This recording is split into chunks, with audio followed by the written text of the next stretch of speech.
Bienvenue à Simply French Podcast. Ah, je n'ai pas envie.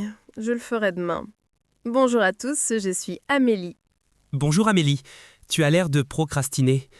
Bonjour à toutes et à tous et bienvenue sur notre podcast. Je suis Victor.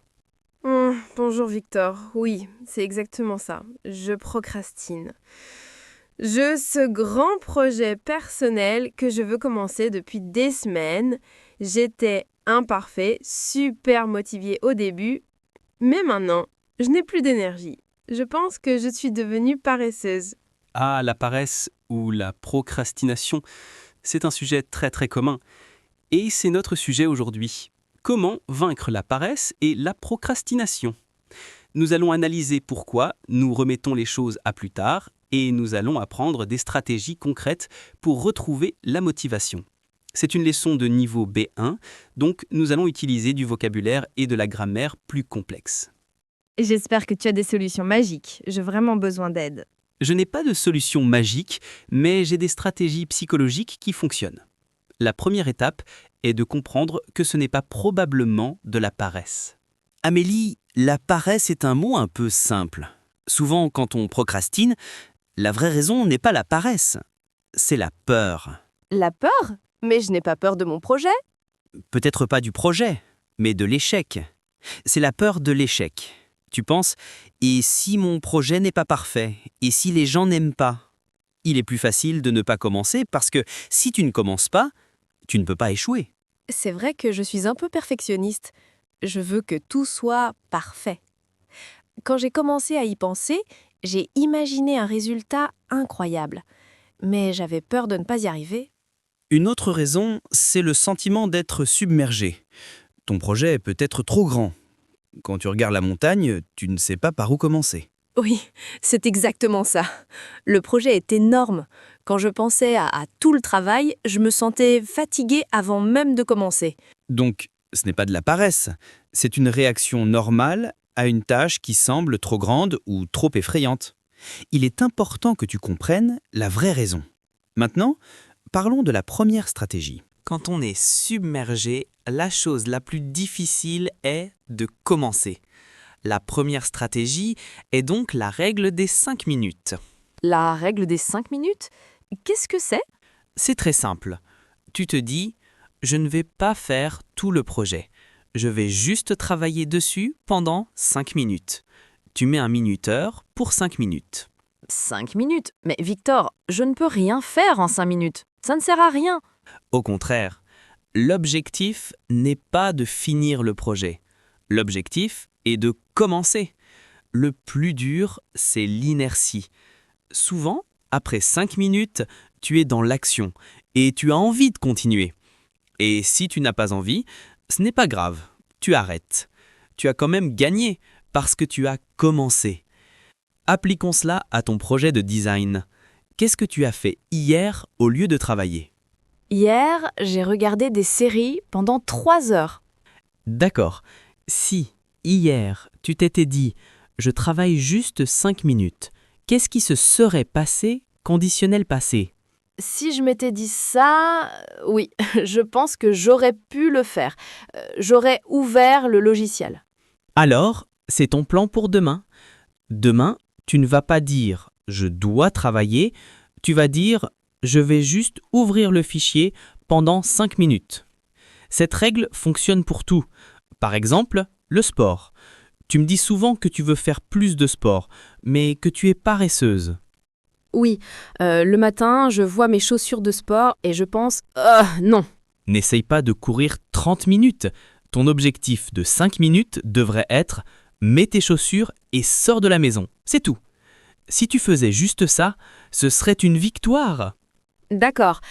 Si je mettais juste mes chaussures, ce serait facile. Et peut-être que, une fois dehors, je marcherais 10 minutes. Exactement. Et pour le ménage ? Oh, n'en parle pas. Ma cuisine est un désastre. C'est trop de travail. N'essaye pas de nettoyer la cuisine. Prends une éponge, mets un minuteur de 5 minutes et lave juste les assiettes. La règle des 5 minutes. C'est un bon outil pour les choses qui nous submergent. juste commencer. La deuxième stratégie aide quand une tâche est simplement ennuyeuse. Il faut que tu la rendes plus attrayante Attrayante, comment? en connectant une chose que tu dois faire avec une chose que tu veux faire. Par exemple, tu adores écouter ce podcast, n'est-ce pas? Oui, bien sûr. Et tu détestes faire la vaisselle. Alors, la règle est, je peux écouter mon podcast préféré seulement pendant que je fais la vaisselle. Ah, c'est intelligent. Donc, le podcast devient la récompense pour faire la vaisselle. J'écouterai le podcast en faisant la vaisselle. Exactement. Le gérondif en faisant est parfait ici. Appliquons cela à tes autres tâches. Le sport. Tu trouves ça ennuyeux? Oui, courir sur un tapis, c'est très ennuyeux. Qu'est-ce que tu adores faire? Tu aimes les séries, non? Si tu aimais vraiment une série, tu pourrais décider de la regarder seulement quand tu es sur le tapis de course. Oh, ça c'est une idée de génie. Si je faisais ça, je voudrais faire du sport tous les jours pour voir le prochain épisode. Et pour ton projet de design? C'est un travail difficile. Je pourrais me faire un café très spécial, un latte luxe. Je boirais ce café spécial seulement pendant que je travaille sur le projet. Vous voyez? Il faut connecter la tâche difficile à un plaisir immédiat. Quelle est la tâche que vous détestez? Et quel est votre plaisir préféré? Comment pourriez-vous les combiner? Et voilà. Nous avons maintenant un système complet pour vaincre la procrastination. Nous avons compris que ce n'est pas de la paresse, mais de la peur. Nous avons la règle des 5 minutes pour commencer et nous avons la stratégie pour rendre la tâche attrayante. Maintenant, Amélie, créons ton plan d'action. Pour demain. D'accord. Mon nouveau plan anti-paresse. Je suis prête. D'accord. Demain, c'est ton projet de design. Quelle est la première petite étape?